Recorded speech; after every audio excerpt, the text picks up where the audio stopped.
ಎಲ್ರಿಗೂ ನಮಸ್ಕಾರ ಪ್ರಿಯ ವೀಕ್ಷಕರೇ, ನನ್ನ ಗುರು ಪರಂಪರೆ ಯೂಟ್ಯೂಬ್ ಚಾನಲ್ಗೆ ಸ್ವಾಗತ. ನಾನು ನಿಮ್ಮ ಕೃಪಾ. ಕೆಲವೊಂದೊಂದು ಸಂದರ್ಭದಲ್ಲಿ ನಮ್ಮ ಮನೆಯಲ್ಲಿ, ಯಾಕಂದರೆ ಭೂಮಿ ಅಂತ ಹೇಳಿದ್ಮೇಲೆ ಎಲ್ಲರೂ ಒಂದಲ್ಲ ಒಂದಿನ ಮರಣ ಹೊಂದಲೇಬೇಕಾಗುತ್ತೆ. ಸೊ ನಾವು ದುಷ್ಟ ನಕ್ಷತ್ರಗಳಲ್ಲಿ ಮರಣ ಆದಂತಹ ಸಂದರ್ಭದಲ್ಲಿ ನಾವು ಇಂತಿಷ್ಟು ನಿಯಮಗಳು ಅಂತ ಇರುತ್ತೆ, ಅದನ್ನು ನಾವು ಪಾಲನೆ ಮಾಡಲೇಬೇಕಾಗುತ್ತೆ. ಪ್ರಿಯ ವೀಕ್ಷಕರೇ, ಇಲ್ಲಿ ಬಂದು ಇವತ್ತು ಹೇಳುವಂಥ ವಿಚಾರ ಬಂದು ದುಷ್ಟ ನಕ್ಷತ್ರಗಳಲ್ಲಿ ನಾವು ಮರಣವಾದಂತಹ ಸಂದರ್ಭದಲ್ಲಿ ನಾವು ಮನೆಯನ್ನು ಎಷ್ಟು ತಿಂಗಳ ಕಾಲವೂ ಬಿಡಬೇಕಾಗುತ್ತೆ ಅಂತ ಇರುತ್ತೆ. ಅಂಥದ್ದೇನಾದರೂ ನಿಮಗೆ ಮಾಹಿತಿ ಬೇಕು ಅಂದರೆ ನೀವು ನನಗೆ ಕಮೆಂಟ್ ಮಾಡಿ, ಸಾಧ್ಯ ಆದರೆ ಕಮೆಂಟಲ್ಲಿ ನಾನು ಉತ್ತರ ಕೊಡ್ತೀನಿ, ಇಲ್ಲಾಂದರೆ ಅದ್ರ ಬಗ್ಗೆ ವಿಡಿಯೋ ಮಾಡ್ತೀನಿ. ಯಾಕಂದರೆ ನಾವು ಬರೀ ಧನಿಷ್ಠ ಪಂಚಕ ನಕ್ಷತ್ರಗಳನ್ನ ಮಾತ್ರ ನಾವು ನೋಡ್ತೀವಿ. ಅದನ್ನು ಬಿಟ್ಟು ವಾರ ತಿಥಿ ನಕ್ಷತ್ರ ಇದ್ರ ಬಗ್ಗೆ ಈಗಾಗಲೇ ನಾನು ವಿಡಿಯೋಗಳನ್ನ ಮಾಡಿದ್ದೀನಿ. ಹಲವಾರು ಜನ ಕಮೆಂಟು ಮಾಡಿದ್ದಾರೆ, ಅದಕ್ಕೆ ಥ್ಯಾಂಕ್ಸ್ ಅಂತ ಹೇಳ್ತೀನಿ. ಹಾಗೆಯೇ ನಾವು ಧನಿಷ್ಠ ಪಂಚಕ ನಕ್ಷತ್ರಗಳು ಅಂದರೆ ಧನಿಷ್ಠ ನಕ್ಷತ್ರದ ನಂತರ ಅಂದರೆ ಧನಿಷ್ಠ, ಪೂರ್ವಭಾದ್ರ, ಉತ್ತರಾಭಾದ್ರ ಜೊತೆಗೆ ಶತಾಭಿಷ, ರೇವತಿ ಈ ನಕ್ಷತ್ರಗಳು ಕ್ರೂರವಾಗಿರುತ್ತೆ ಅಂತ ಶಾಸ್ತ್ರಗಳಲ್ಲಿ ಉಲ್ಲೇಖ ಮಾಡಿದೆ. ಅದರ ಜೊತೆಗೆ ಅವರವರ ಅನುಭವದಲ್ಲೂ ಅವರು ಹಲವಾರು ಗ್ರಂಥಗಳಲ್ಲಿ ಉಲ್ಲೇಖ ಆಗಿದೆ. ಜೊತೆಗೆ ಈ ನಕ್ಷತ್ರಗಳಲ್ಲಿ ಏನಾದರೂ ಮರಣ ಆಯಿತು ಅಂದರೆ ಇದಕ್ಕೆ ಮರಣ ದೋಷವು ಹೆಚ್ಚಿರುತ್ತೆ ಅಂತ ಹೇಳ್ತೀವಿ. ಹಾಗೇನೇ ಇದಕ್ಕೆ ಸಮೇತ ನಾವು ಶಾಂತಿಯನ್ನು ಸಮೇತ ಮಾಡಿಸಬೇಕು. ಯಾಕೆ ಅಂತಂದರೆ ಆ ವರ್ಷದೊಳಗಡೆ ಇಂತಹ ನಕ್ಷತ್ರದಲ್ಲಿ ಮರಣವಾದರೆ ಆ ವರ್ಷದೊಳಗಡೆ ಇನ್ನೊಬ್ಬರು ಮರಣ ಆಗ್ತಾರೆ.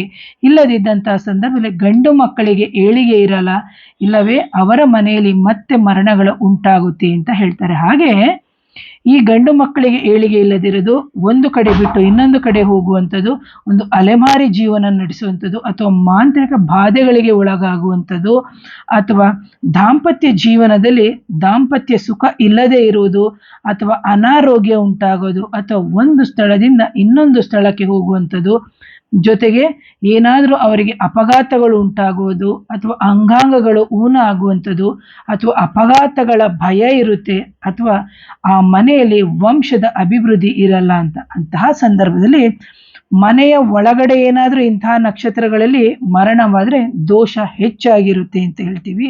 ಹಾಗೇನೇ ಹೊರಗಡೆ ಅಂದರೆ ಮನೆಯಿಂದ ಹೊರಗಡೆ ಆಸ್ಪತ್ರೆ ಆಗಿರ್ಬೋದು, ಅಥವಾ ಬರವತಿಗೆ ಆಗಿರ್ಬೋದು, ಅಥವಾ ಕರ್ಕೊಂಡು ಈ ಥರ ಹಲವಾರು ವಿಚಾರಗಳಿರುತ್ತೆ. ಅಂತಹ ಸಂದರ್ಭದಲ್ಲಿ ಇದಕ್ಕೆ ಬಂದು ದೋಷ ಕಮ್ಮಿ ಅಂತ ಹೇಳ್ತೀವಿ. ಪ್ರಿಯ ವೀಕ್ಷಕರೇ, ಯಾವಾಗ ನಾವು ಮರಣ ಆಗುತ್ತೆ ಆ ಸಮಯದಲ್ಲಿ ನಾವು ನೋಡಬೇಕಾಗುತ್ತೆ ವಾರ, ತಿಥಿ, ನಕ್ಷತ್ರ ಇದನ್ನು ನೋಡಿ ನಾವು ನಿರ್ಣಯನೂ ಮಾಡಬೇಕಾಗುತ್ತೆ. ಕೆಲವರು ಬರೀ ಧನಿಷ್ಠದಿಂದ 5 ನಕ್ಷತ್ರಗಳನ್ನ ನಾವು ಮಾತ್ರ ತಗೊಳ್ಳಲ್ಲ, ವಾರಾತಿಥಿ ನಕ್ಷತ್ರಗಳನ್ನ ನೋಡಿ ಅದಕ್ಕೆ ಬೇಕಾಗಿರುವಂತಹ ಶಾಂತಿಗಳು, ಅಥವಾ ಒಂದು ರಕ್ಷೋಜ್ಞ ಹೋಮ ಆಗಿರ್ಬೋದು, ಅಥವಾ ಜೀವಶಾಂತಿ, ಅಥವಾ ಗಣಹೋಮ, ಅಥವಾ ಗಣಪತಿ ಹೋಮ ಅಂತ ಏನು ಹೇಳ್ತೀವಿ ಅದನ್ನು ಮಾಡಬೇಕು. ಜೊತೆಗೆ ವಾಸ್ತುಗೆ ಸಂಬಂಧಪಟ್ಟಂತಹ ಕೆಲವು ಪರಿಹಾರಗಳನ್ನು ಮಾಡಿಕೊಂಡು ಹೋಗೋದ್ರಿಂದ ನಿಮ್ಮ ಮನೆಯಲ್ಲಿ ಉಂಟಾಗುವಂತಹ ಒಂದು ಮಾಂತ್ರಿಕ ಬಾಧೆ ಆಗಿರ್ಬೋದು, ಅನಾರೋಗ್ಯಗಳಾಗಿರ್ಬೋದು, ಈ ಥರ ಅಲೆಮಾರಿ ಜೀವನ ಆಗಿರ್ಬೋದು, ಅಥವಾ ಮನೆಯಲ್ಲಿ ವಂಶದ ಅಭಿವೃದ್ಧಿ ಆಗದೇ ಇರುವಂಥದ್ದು, ಇವೆಲ್ಲವನ್ನು ತಪ್ಪಿಸ್ಬೋದು ಪ್ರಿಯ ವೀಕ್ಷಕರೇ. ಹಾಗಾಗಿ ಇದ್ಯಾವುದು ಸುಳ್ಳಲ್ಲ. ಕೆಲವ್ರನ್ನ ನೀವು ನೋಡಬೇಕು, ಒಂದು ಮರಣ ಆಗಿ 6 ತಿಂಗಳಲ್ಲೇ ಇನ್ನೊಬ್ರಿಗಾಗೋದು, ಅಥವಾ ಇನ್ನೇನು ನಮ್ಮದು 10ನೇ ದಿನ ಕಾರ್ಯನೋ, ಅಥವಾ ದಶಕರ್ಮನೋ, ಅಥವಾ ವೈಕುಂಠ ಸಮಾರಾಧನೆ ದಿನನೇ ಮಗನಿಗೋ ಮಗಳಿಗೋ ಸೊಸೆಗೆ ಯಾರೋ ಒಬ್ಬರಿಗೆ ಅಪಘಾತಗಳಾಗೋದು, ಈ ಥರ ಎಲ್ಲ ಆಗ್ತಾ ಇರುತ್ತೆ. ಅಂತಹ ಸಂದರ್ಭದಲ್ಲಿ ಸಮೇತ ನಾವು ಯೋಚನೆಯನ್ನು ಮಾಡಬೇಕು. ಸರಿಯಾದ ಸೂಕ್ತ ವ್ಯಕ್ತಿಗಳನ್ನು ನೀವು ಹುಡುಕಿ, ಯಾವ ನಕ್ಷತ್ರ ಯಾವ ಸಂದರ್ಭ ಹೇಗೆ ಆಗಿದೆ, ಅದು ಮಾಂತ್ರಿಕ ಬಾಧೆಯಿಂದ ಜೀವ ಹೋಗಿದೆಯಾ, ಅಥವಾ ಆಯಸ್ಸು ಮುಗಿದು ಜೀವ ಹೋಗಿದೆಯಾ, ಇವೆಲ್ಲವನ್ನು ನಾವು ಹುಟ್ಟಿದ ಸಂದರ್ಭದಲ್ಲಿ ಯಾವ ರೀತಿ ಕುಂಡಲಿಯನ್ನು ನೋಡ್ತೀವಿ ಅದೇ ರೀತಿ ಮರಣ ಕುಂಡಲಿ ಅಂತ ಇರುತ್ತೆ. ಇಂತಹ ಒಂದು ಮರಣ ಕುಂಡಲಿಯನ್ನು ನೋಡೋದ್ರಿಂದ ಖಂಡಿತವಾಗ್ಲೂ ನಮಗೆ ನಮ್ಮ ಜೀವನದಲ್ಲಿ ಉಂಟಾಗುವಂತಹ ಹಲವಾರು ಸಮಸ್ಯೆಗಳನ್ನ ತಡೆ ಮಾಡಿ ನಾವು ಪರಿಹಾರ ಮಾಡಿಕೊಂಡು ನಮ್ಮ ಮುಂದಿನ ಜೀವನದಲ್ಲಿ ಯಶಸ್ಸನ್ನು ಕಾಣ್ಬೋದು ಅಂತ ಹೇಳ್ತೀನಿ. ಪ್ರಿಯ ವೀಕ್ಷಕರೇ, ಯಾರಿಗಾದರೂ ಮಾಂತ್ರಿಕ ಬಾಧೆ, ನಕಾರಾತ್ಮಕ ಶಕ್ತಿ ಅಥವಾ ಮದ್ದಿಡು ಕ್ರಿಯೆಗಳು ಆಗಿದ್ದಂತಹ ಸಂದರ್ಭದಲ್ಲಿ ನನ್ನ ವಾಟ್ಸಪ್ ನಂಬರ್ ಬಂದು 70198065ಗೆ ನೀವು ವಾಟ್ಸಪ್ ಮುಖಾಂತರ ಸಂಪರ್ಕ ಮಾಡ್ಬೋದು. ಹಾಗೆಯೇ ನನ್ನ ಮಾಂತ್ರಿಕ ತರಗತಿಗಳು ಆರಂಭ ಆಗಿದೆ. ಇದೇ ತಿಂಗಳು 30ನೇ ತಾರೀಕು ಗುರುವಾರದಂದು ರಾತ್ರಿ 8 ಗಂಟೆಗೆ ಆನ್ಲೈನ್ ತರಗತಿಯನ್ನು ನೀಡಲಾಗುತ್ತೆ.